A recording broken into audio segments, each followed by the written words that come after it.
Hi everyone, welcome to another session of Lunch and Learn with here at Code Authority. I am Mahnaum Khan and I'm going to be talking about how to deliver successful projects. So let's dig in. No, it's not weather today. Thank you, John. Thank you. I appreciate that. We're going to talk about projects, successful projects. So let's go ahead and get started. I hope you have your coffee. I hope you have your lunch ready wherever you are in the world and you're ready to dive in. We're going to spend the next 30 minutes making your projects successful. Okay, so how to deliver a successful project. This is me right over here. Yes, that's me, Mahnaum Khan. I am a technical project manager here at Code Authority. I have my PMP. I've had it for 5 years. I've had 8 years of experience. I've worked in a variety of project environments, and today I am going to be sharing my top tips, my top experiences, things that I've learned with you today so you can avoid those pitfalls. So let's go ahead, but before we get started, let's get to know a little bit about me. So this is me. That's my dad, my family. I've always loved painting. That's my first cup. Always a distinction student, very proud of it. That is my first product launch.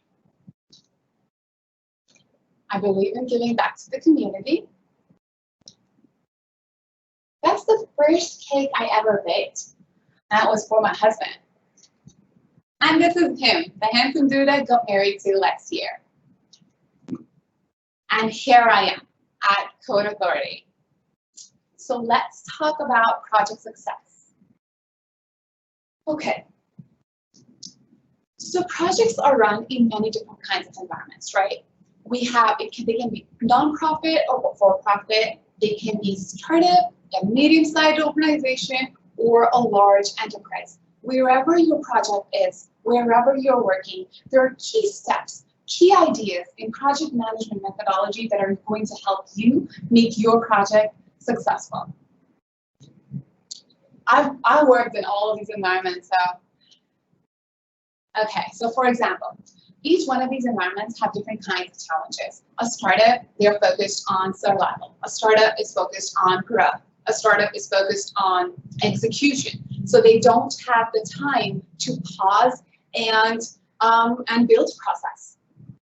But if you don't build process, then you're going to have unpredictable, poorly controlled, reactive process that requires twice the energy and twice the resources. That causes you to end up with many black swans. So Harvard Business Review defines black swans as projects that are overrun 200% on average, and a schedule overrun of almost 70%. And so I've been in project environments in startups where I've seen those in the industry. I once was at a startup and I went to the CTO and I presented all of these processes that I thought we needed. So I had a template for a project charter, a template for a baseline, and I really was standing behind it. And my CTO was like, Mahnaum, I don't have the time. I'm trying to survive. And so that is a very common approach, but we need to focus on building that process. We cannot ignore process. So that's challenges from a startup, a nonprofit. Let's look at a medium nonprofit organization. I've worked for many nonprofit. I manage a global project for one of my nonprofit, and so these are people who are not on your payroll. You are driving your project mostly large projects, global projects, mostly dependent on volunteers. Now, if they're not on your payroll, how do you motivate them? How do you keep them going? How do you keep them engaged? I'm going to talk more about those tips with you. Your project may be in a large organization where it's a large, well-established enterprise and you have mature processes that already exist. So they have an established PMO, you have the documents, you have the reports that are required every month, you have the presentation that needs to go out that you're presenting every month, you have your weekly reports and everything that needs to be done, you have that in place. But are you agile? Are you adapting to the changing requirements of your organization strategy? Are you adapting to the changing requirements of the industry? I once joined a company and I inherited a project that required a customer-initiated rebaseline. And so all of the project managers on the team were like, hey, they were sympathizing with me. They were like, oh my God, it's going to take you forever. It's going to take you 4 months to get that rebaseline approved. It's such a lengthy process. You have to go to the PMO. You have to reach out for these approvals and whatnot. And so it clearly indicated to me that it was a cumbersome process for them. Eventually, of course, my manager was really kind and I worked with a PMO and I was able to optimize that process and bring those 4 months down to 2 months. My team loved me, of course, but that's what I mean. Every single unique environment presents you with new challenges, and as project managers, we have to see them as unique challenges that we face and address. So I'm going to tell you some tips on how to manage your projects and be successful in a variety of project environments. Before I go there, let's look at some numbers. So, okay, so only 2.5% of the companies, according to a study from PwC, executed their projects successfully last year. I want to let that sink in. 2.5% companies were successful in completing successful projects.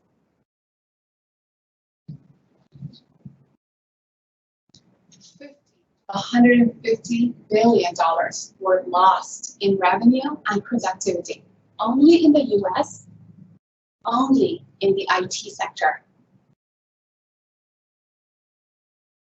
So that's only 55%.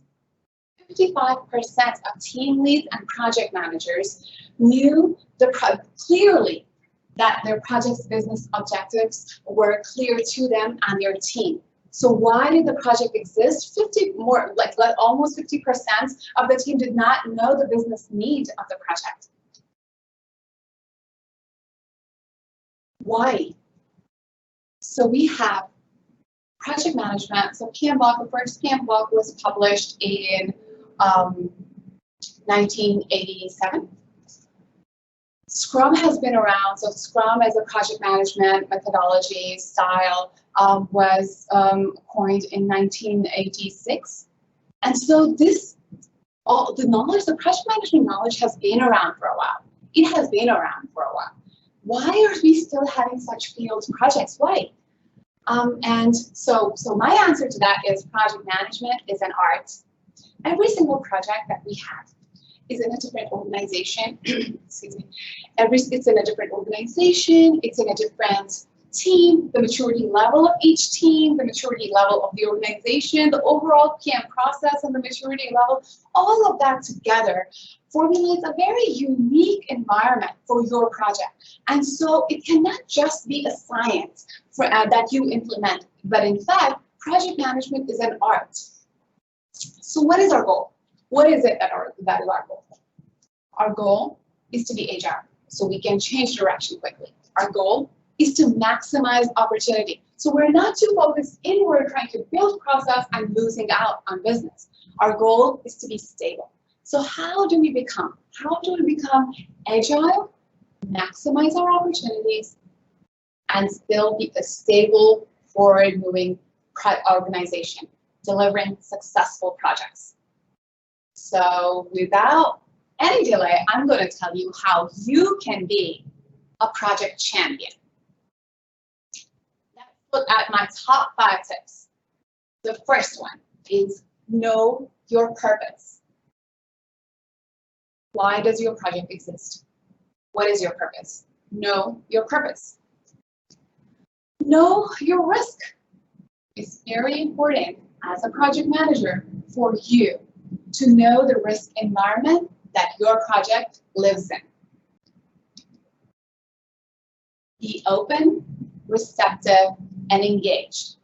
Communication could not be emphasized more. You have to be open, receptive, and engaged to deliver a successful project. Plan, plan, plan. That's something my team hears me talk about all the time. I probably just walked out of the conference room talking to them about how important it is to have a documented plan. So planning is key.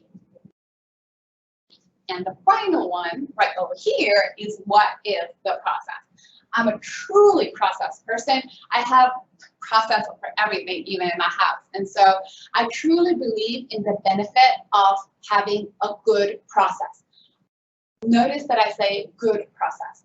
A good process is the most efficient thing that can help you make your project successful consistently.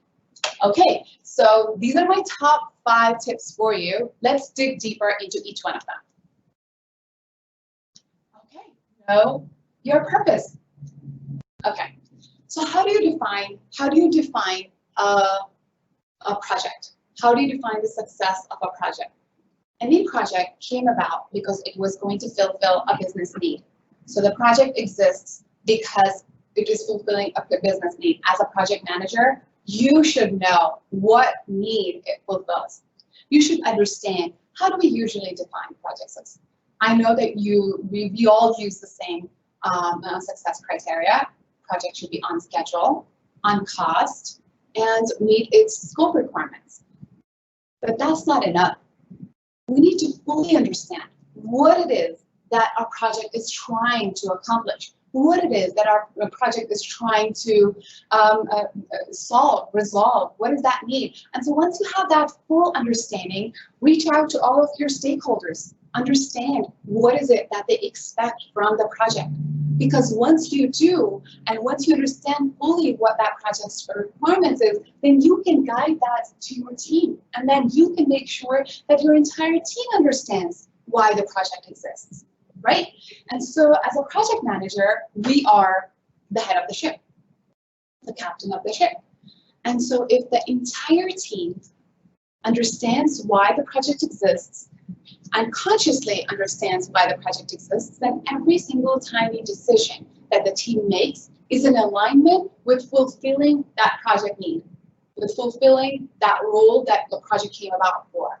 And so it is key, it is absolutely important that you fully understand the entire, what are the expectations of the entire team of the stakeholders and also your team. You want to know what your team is expecting from this project, right? And so once you fully understand that, you're able to guide your team, guide your project to success. My next point is, once you've defined success, then document it. Document it in I could probably do a complete session on documentation, but put your documentation where it's easily accessible, where it's easily readable, where it's a living document, where you can access it and have it in front of you and revisit it. Even make a one-pager, put it on your wall, where put it somewhere where your team gathers, put it on your Scrum wall, and revisit it. Make sure you head it in the right direction. So, so that's number 1. Know your purpose. Number 2 is know your risk. What do I mean by know your risk? As a project manager, we do a lot of status reporting. We do status reporting to our senior management, we get status, we ensure the status is traveling, and we're trying to stay on top of our project to ensure that we're headed in the right direction.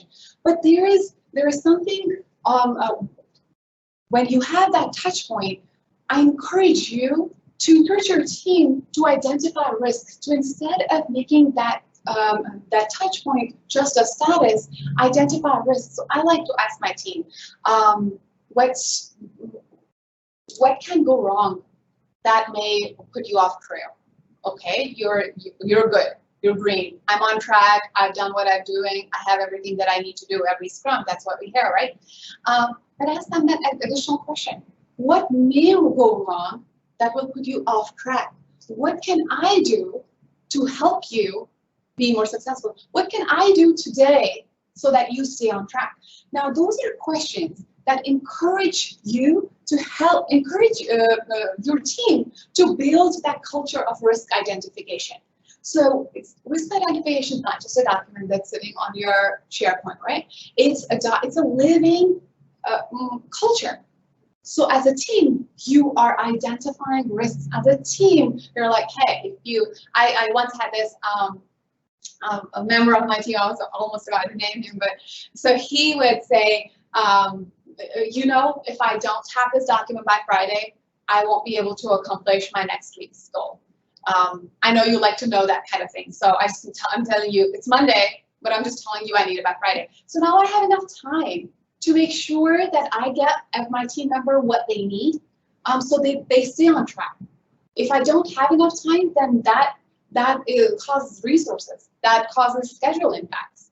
I had so one of the software heads, so he was the head of the software organization, and he would say, well, I don't need your status meetings. I understand that when there is a fire, Mahnaum will raise so many red flags that we will all know that her project, because you would make noise. I'm like, my project needs help. My project, I'm going to go off track if I don't get this. So I was this, I love to be this person who is identifying risk, and as risks become critical, make that noise. Build that culture in your team so that your team is raising red flags when they have to.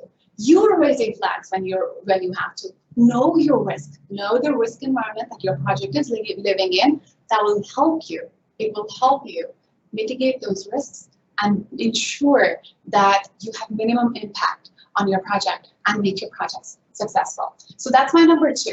Know your risk. Okay. Be open, receptive, and engaged.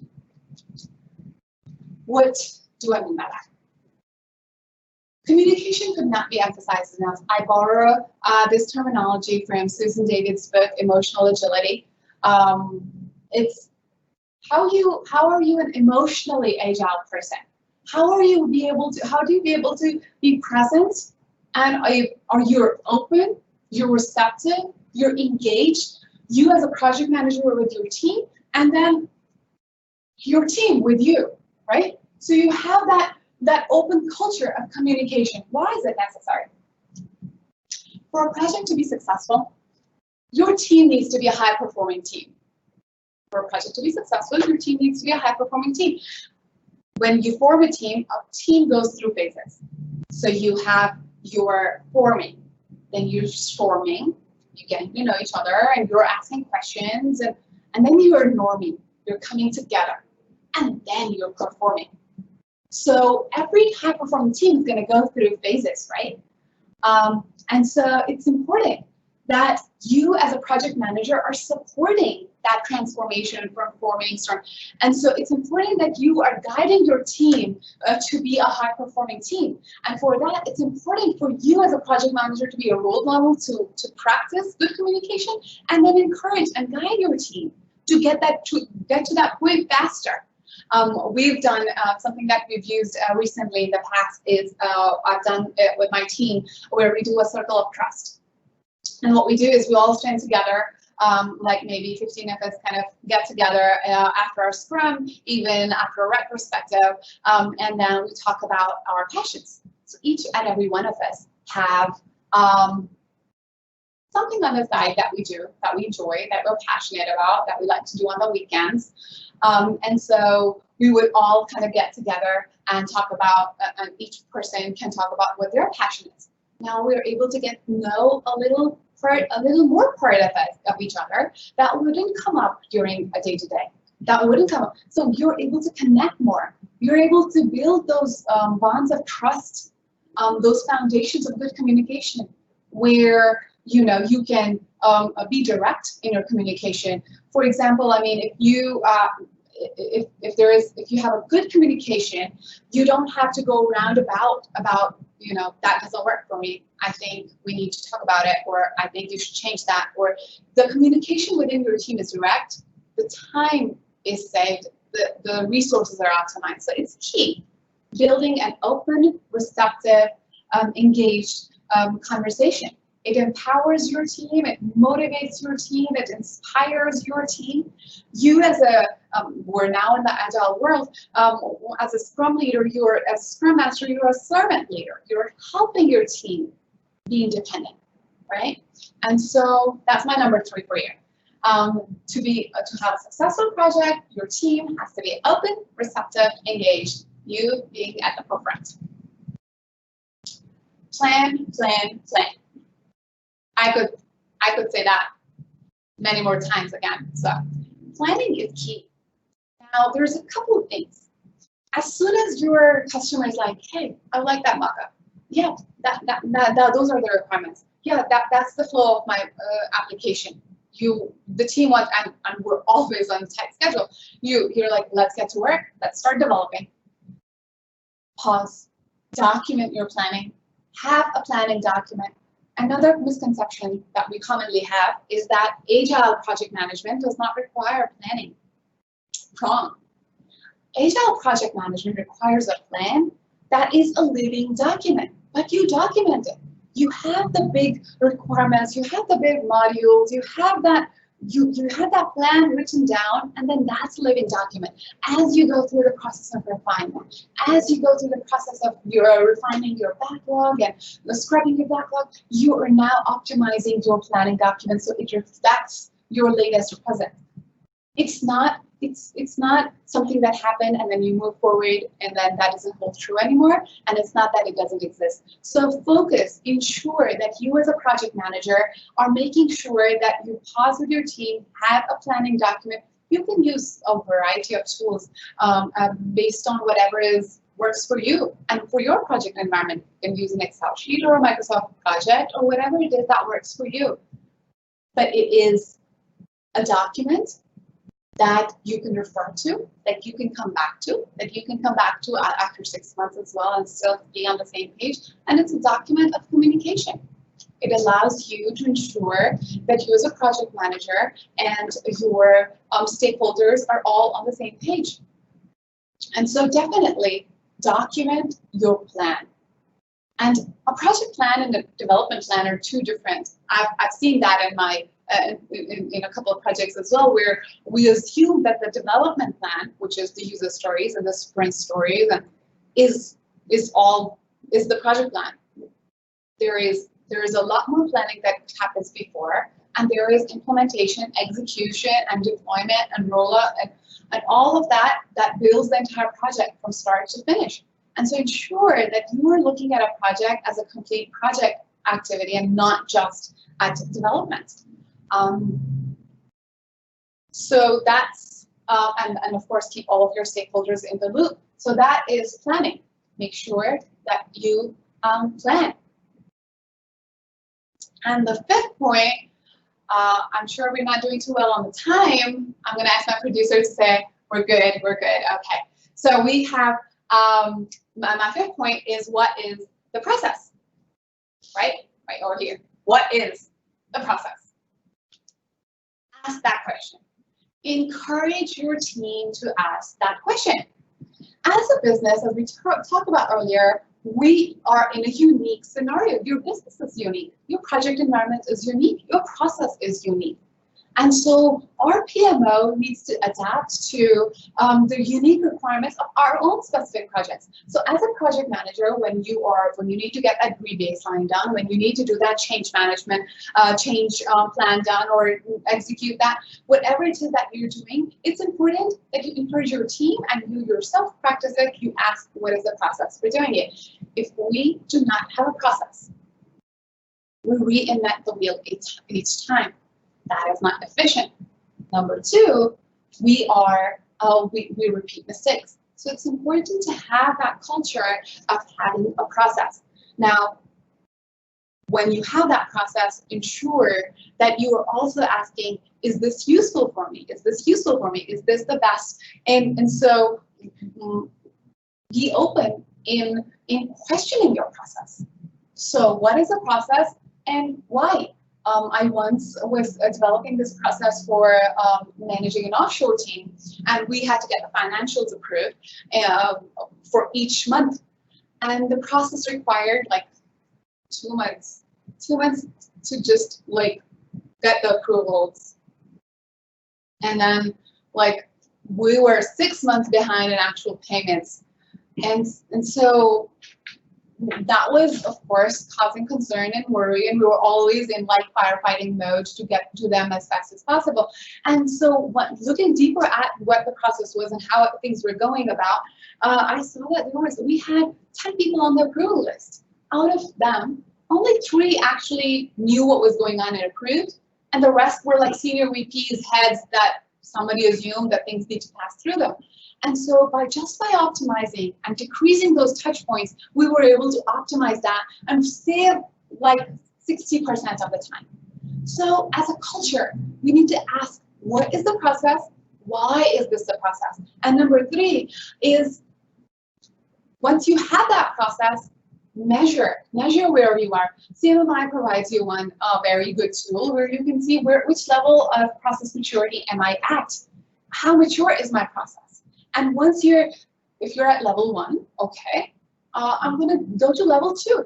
I'm going to work towards. So actively, as we are executing project, we're focused on projects, right? You and me both know it. Every day is a fire that you're just running to execute. Okay, but still, in parallel, focus on optimizing those processes. Focus, because it's going to help you. It's going to help you make your projects successful. Lastly, for process, I'm going to say, be mindful. Be mindful of be conscious on what process am I using to execute something. Don't like, okay, we need to get this done, let's get it done. And then somebody just scrambles and hustles and it gets done. Be conscious of what is the process of doing it. Even writing an email with 3 bullets and kind of like structuring keeps a team of 20 in line. It helps. It definitely adds that value and makes you more efficient. So my last point at how to make you successful and your project successful and you a project champion is ask that question. What is the process? So to recap, know your purpose. Know your risk. Be open, receptive, and engaged. Plan, plan, plan, and what is the process?